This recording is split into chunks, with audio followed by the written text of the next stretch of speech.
Pemirsa, hari ini saya ada di Kabupaten Trenggalek, tepatnya di SMK Negeri 2 Trenggalek. Di sudut pandang kali ini kita akan banyak mengetahui dan mengupas tuntas apa sebenarnya yang ada di balik SMK Negeri 2 Trenggalek. Bagaimana kiprahnya di dunia pendidikan dan prestasi-prestasi apa saja yang berhasil didapat baik di tingkat lokal, regional maupun nasional. Dan tentunya fasilitas-fasilitas apa saja yang mempengaruhi masyarakat Trenggalek untuk bisa sekolah di SMK Negeri 2 Kabupaten Trenggalek. Saya Andi Setiawan akan berbincang-bincang dengan kepala sekolah dan kita akan banyak tahu seperti apa pendidikan yang ada di Kabupaten Trenggalek, khususnya di SMK Negeri 2 Kabupaten Trenggalek.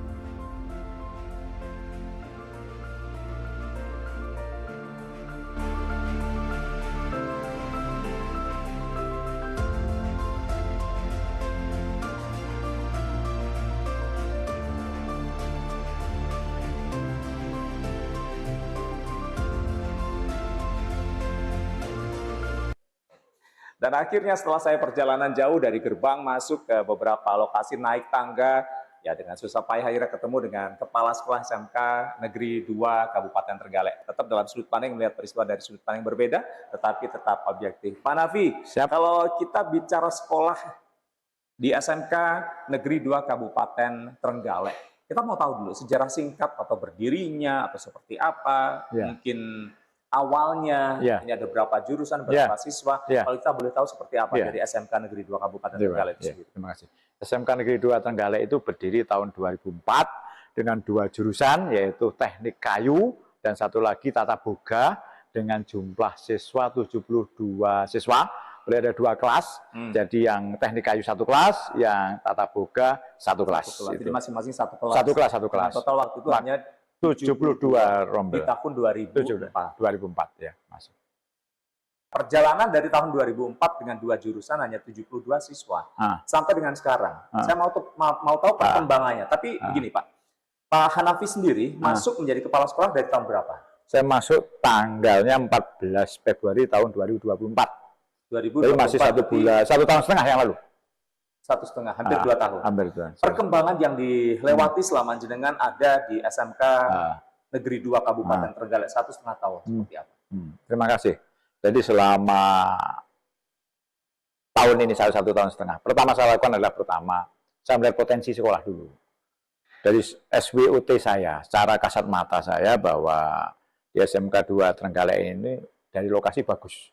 Di pusat kota, di pusat hilir mudiknya usaha, wirausaha, industri ada di sini. Maka kami harus berbuat berbeda dari tahun sebelumnya untuk menguatkan vokasi kita. Vokasi SMK 2 harus menjadi sekolah yang menjadi vokasi yang kuat benar dari sisi industrinya. Alhamdulillah dari situ kami bisa melakukan dengan SWOT dan evaluasi diri kasat mata cepat. Kami melakukan tindakan-tindakan berikutnya dari asesmen saya secara kasat mata, yaitu alhamdulillah hasilnya kita nyuplik yang terakhir aja.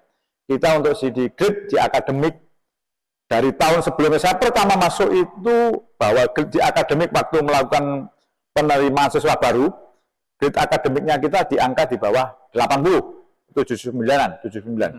Nah setelah saya ini tahun barusan kemarin di PPDB, SPMB kemarin ini, kita naik mendekati 82. Jadi ada kenaikan grade akademiknya, input yang masuk. Yang kedua untuk outputnya alhamdulillah baik sekali. Yang kedua, yang berikutnya tentang jurusan. Jurusan kami sekarang sudah 7 jurusan. Tapi yang sangat membanggakan saya di akhir tahun ini, jadi di tahun 2025, ini ada penambahan minat yang signifikan masyarakat. Contoh di 2 jurusan. Satu di jurusan PKP. PKP dulu sepi peminat. Jadi kita buka 2 jurusan, 2 kelas, itu kurang siswa.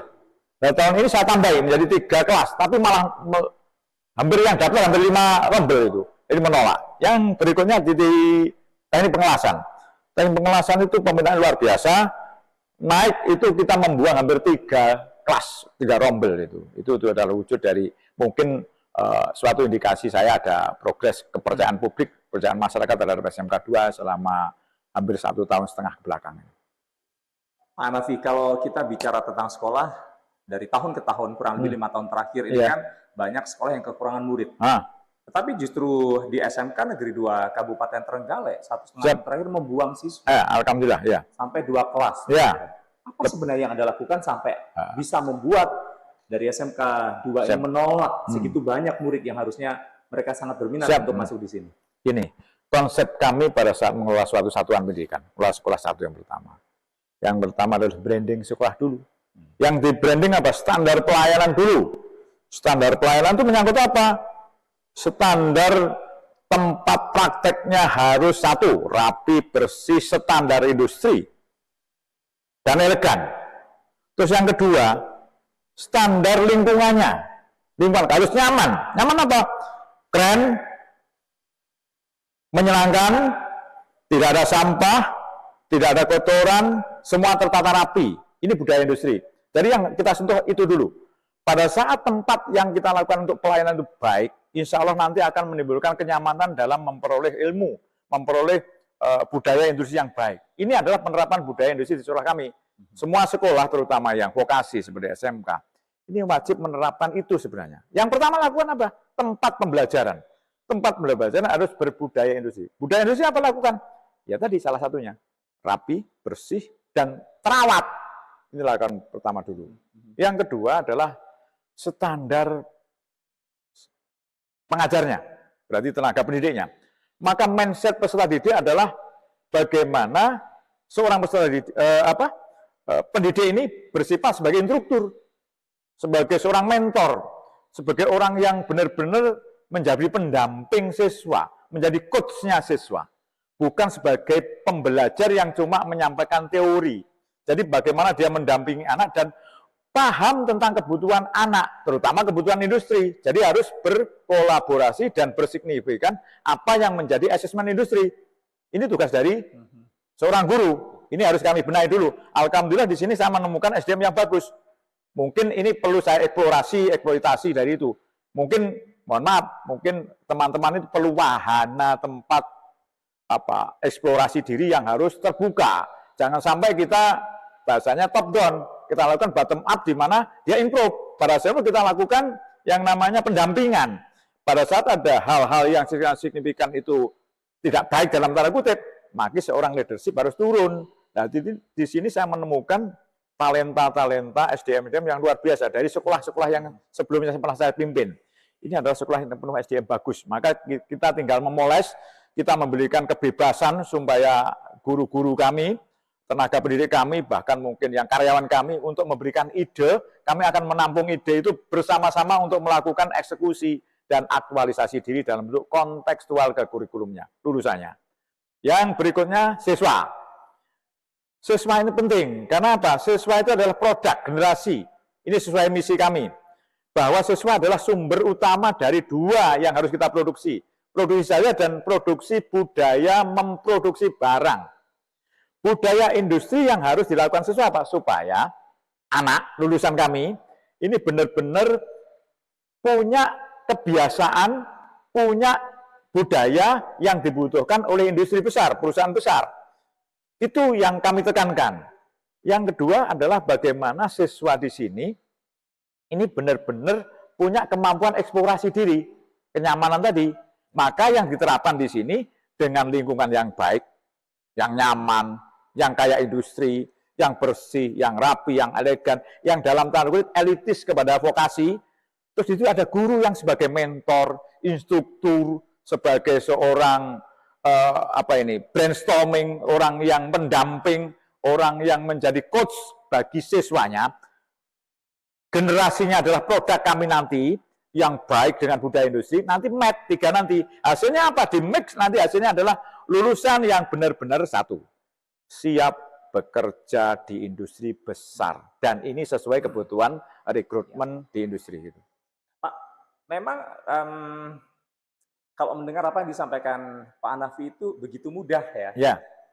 Tapi bagi saya mungkin menyatukan visi misi yang Anda inginkan begitu masuk menjadi kepala sekolah di sini dengan para pendidik atau guru-guru yang sebelumnya mungkin yang tadi disampaikan bukan hanya sekedar teori, itu kan nggak mudah.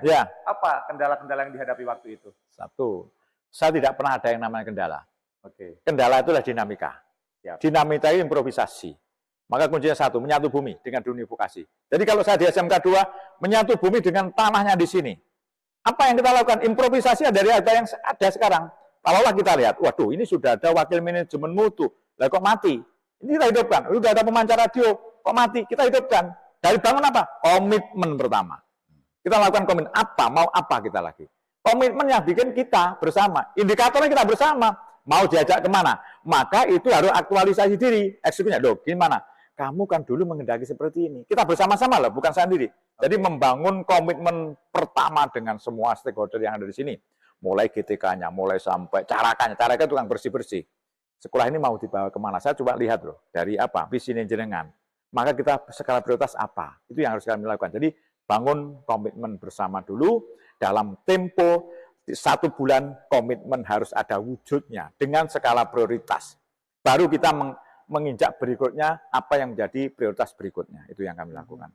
Dan itu tentunya yang tadi saya bilang, walaupun menurut saya tidak mudah menyatukan visi misi, apalagi mungkin pada saat Anda baru saja masuk ke menjadi kepala sekolah, gitu kan, dengan satu target yang ingin Anda capai. Walaupun tidak ada kendala, oke. Tetapi bagaimana Anda bisa menjadi, seorang kepala sekolah ini bisa menjadi contoh atau teladan bagi mereka yang mungkin merasa, kok kepala sekolah baru kok begini ya. Jadi bagaimana? Apakah Anda juga turun ke lapangan sendiri memberikan contoh seperti itu? Seperti apa? Ya, terima kasih. Kami ini bukan apa-apa. Pembiasaan yang mungkin kami lakukan mulai dari dulu. Bahwa kami itu menyatu bumi pakai hati. Satu kuncinya, bekerja itu dimanapun tempat, kalau pakai hati, menyatu bumi, itu malah ceria, bahagia. Dan itu kami lakukan tanpa ada tendensi. Sehingga saya itu datang pagi.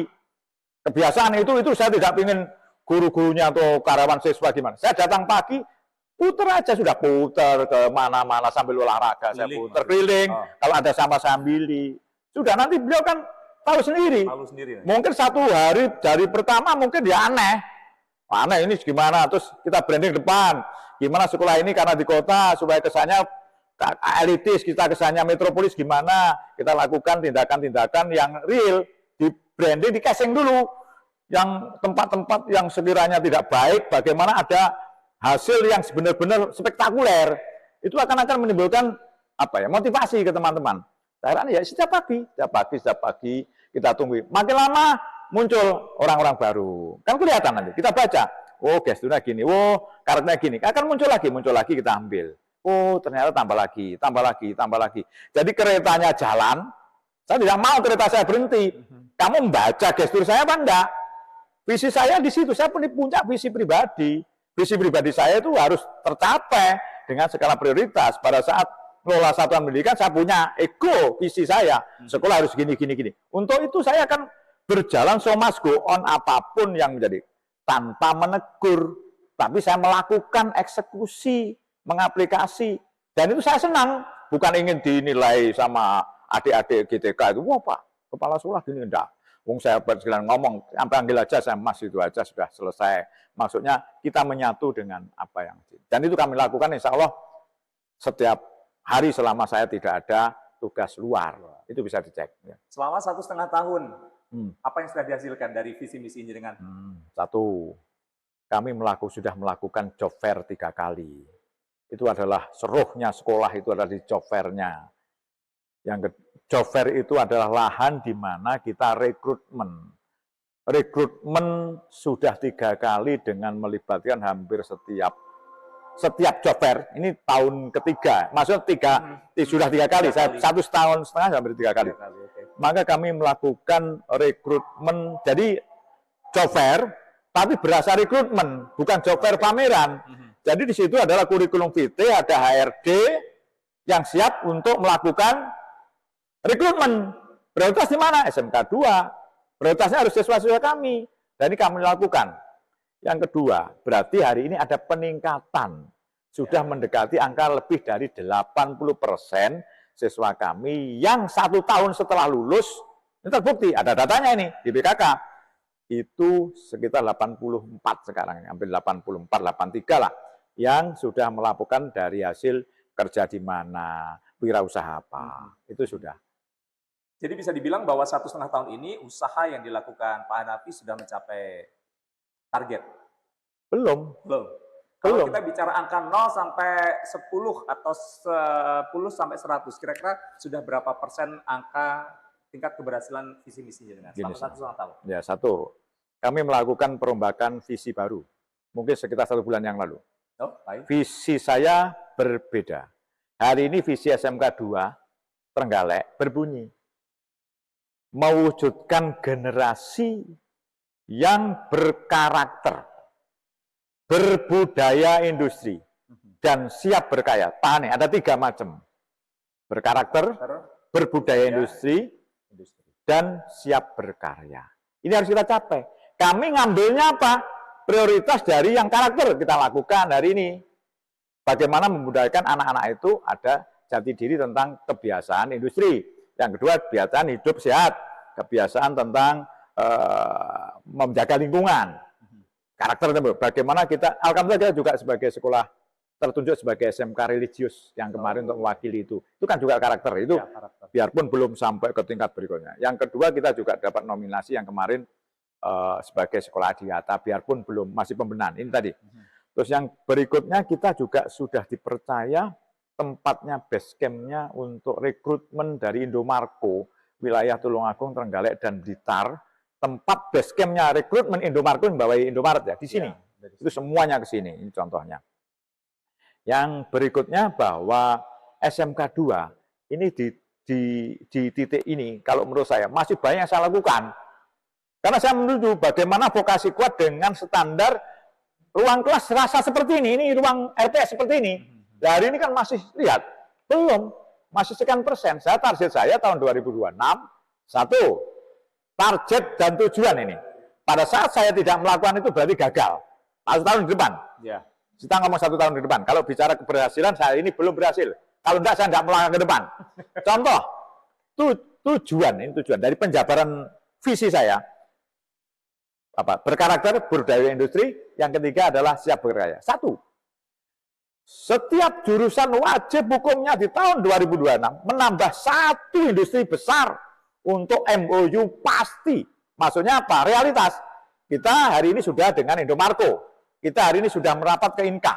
Jadi bukan dengan Indomarko, bukan cuma, Indomarko kita kerjasama. Bukan. Ada rekrutmennya.